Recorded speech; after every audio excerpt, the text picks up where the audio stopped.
still in the Big Ten, which does include USC and Craig the Trojans.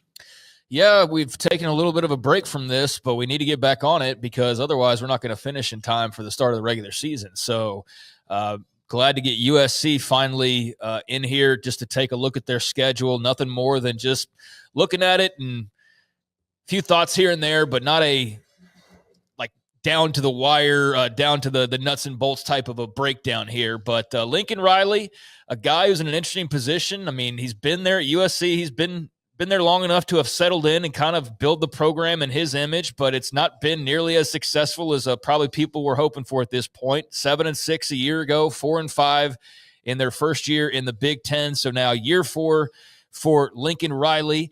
And what do the Trojans have on tap as far as their schedule goes? Well, they will start things off on Saturday, August the 30th against Missouri State. Should be a W there. Saturday, September 6th, Georgia Southern at home. Should be a W there.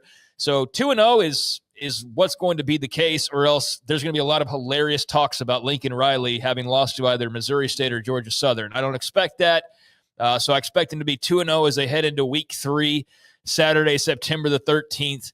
They will start up Big Ten play as they take on Purdue. And interesting thing with their schedule is Notre Dame is their other non-conference game. So I know we've had some talks about the future of the USC Notre Dame series and rivalry and all of that, but they'll play those 2 non-cons and then get right into Big Ten play.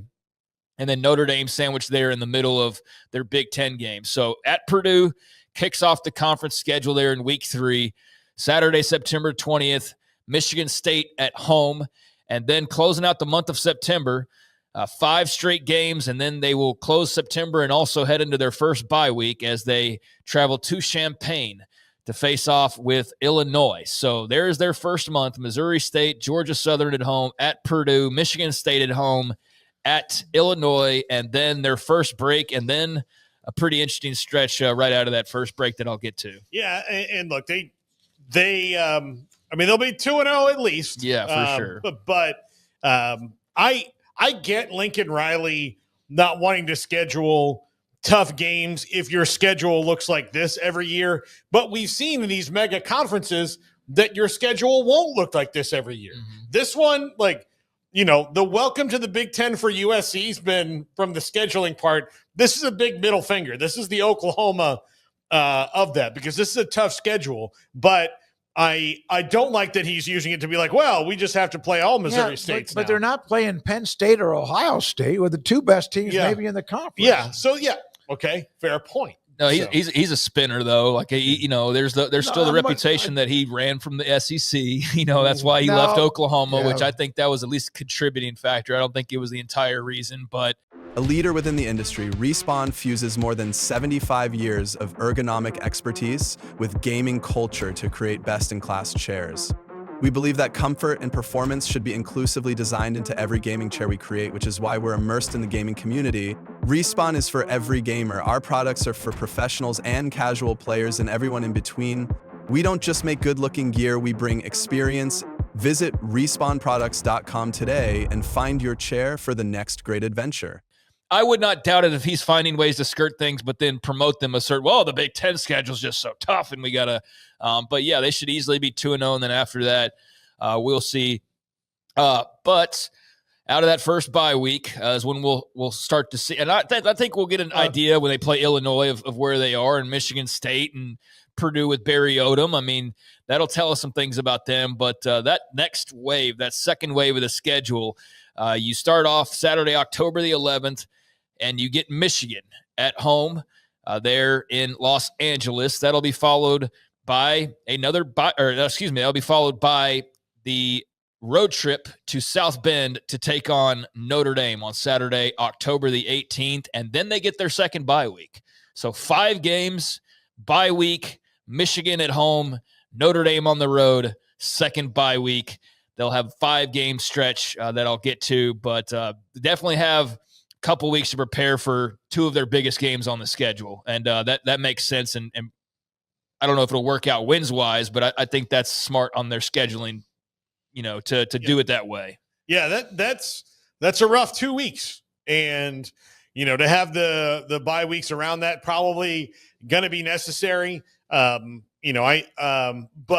I don't know how good to expect him to be. Like Jaden Mayava is a solid player, but it's not like Caleb Williams and like some of these other quarterbacks that he's had, I've heard them talked about like their roster's better than it's ever been under Lincoln Riley, outside of the fact that Caleb Williams isn't there, but they're having a heater in recruiting, but that's for next year. But right? and so I feel like also everybody is. I hear that. Yeah, I hear that.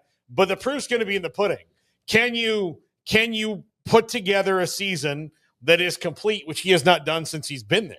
And that first one with Caleb. Well, I mean, they got the Cotton Bowl. Won the Heisman Trophy. Won the Heisman Trophy. Yeah, they got the Cotton Bowl. What were they, like 10-3, 11-2? Yeah, they lost to Tulane, and then it's been a slow tumble down the hill since then.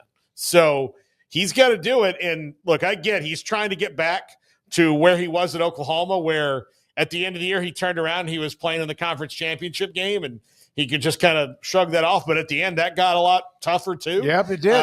So he was very good at winning 10-plus games, 11 games, 12 games. He's also good about having at least 2 losses attached to those. And that was where they really were in a pickle at Oklahoma. Was you'd make the playoff, you'd win the Big 12 basically every year, and then you'd get in the playoff and you get beat. And that was like, well, we just can't get over this hump. And I'm sure that was part of what played into his decision to leave as well, as a variety of other factors. But, yeah, I mean, he's gone down each year there. 11 games, Heisman Trophy winner with Caleb, 8 games the following year, 7 wins the following year, and that's what he's coming off of. So I'd expect them to be improved based on the way they're talking, but who's not talking themselves up right now? I mean, like, it's like the recruiting thing. Like, who's not on a heater? I swear I look at every team's on, like, they've gotten 6 commits in the last 6 days based on how social media is. The last weekend was like one of the big right. And so weekends. Everybody's so I'm just saying is everybody's kind of on a heater there, but they are. They're in good shape there. It's just that doesn't matter for this year whatsoever.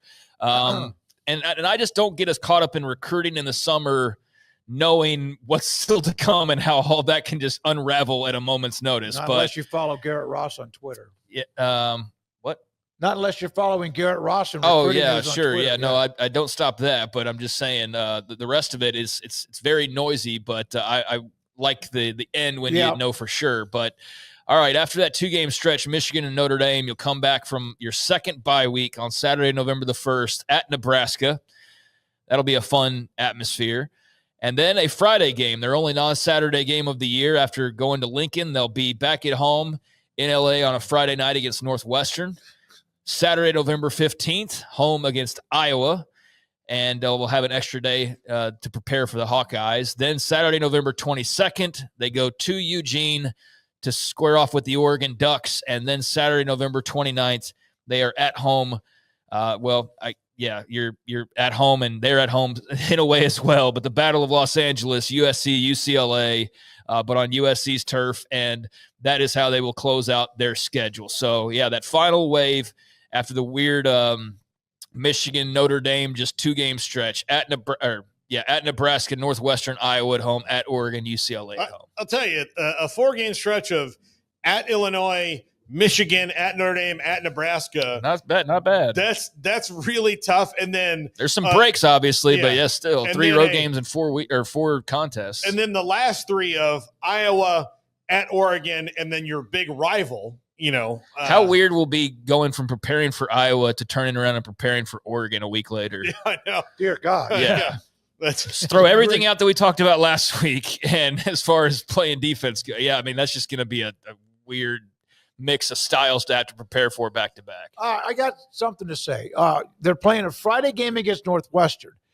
Do you think Ohio State and Michigan will allow them to have to play on a Friday? Neither one of them were playing Fridays. Yeah. No, they're not.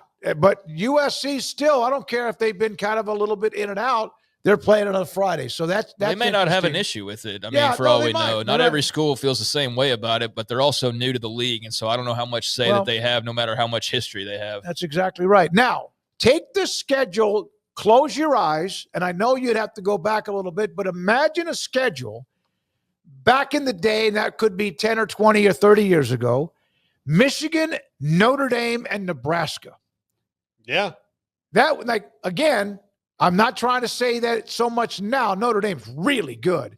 Michigan did just win a national title 2 years ago. Nebraska's they're in the wilderness. But that back in the day would be 3 dogs right there to play And of course, you wouldn't have played those 3 in a row at that time of the year, but that's pretty cool. Yeah, I mean, I don't know how much teeth they have. That's still 3 big names, though, regardless of what Nebraska's done. And Oregon, throw them in the mix as well. So you can see where that Big Ten schedule is more appealing for probably some people that get, oohed and awed by the road trips or the big brand names, the big games. And then, yeah, I mean, Nebraska might not be great or USC might not be great, but USC Nebraska just on paper looks pretty cool. So there are some on paper games, Michigan, Notre Dame, Nebraska, Oregon, and then some fun ones like, even in Iowa that I think make this a pretty interesting schedule. So as far as who they don't play, they will not play. Well, I just had that in front of me. All right. They will not play Illinois. Or no, they do. What am I doing here? They will not play. Oh, okay. I have it backwards. They will not play Indiana. They will not play Maryland. They will not play Minnesota. They will not play Ohio State or Penn State or Rutgers or Washington or Wisconsin.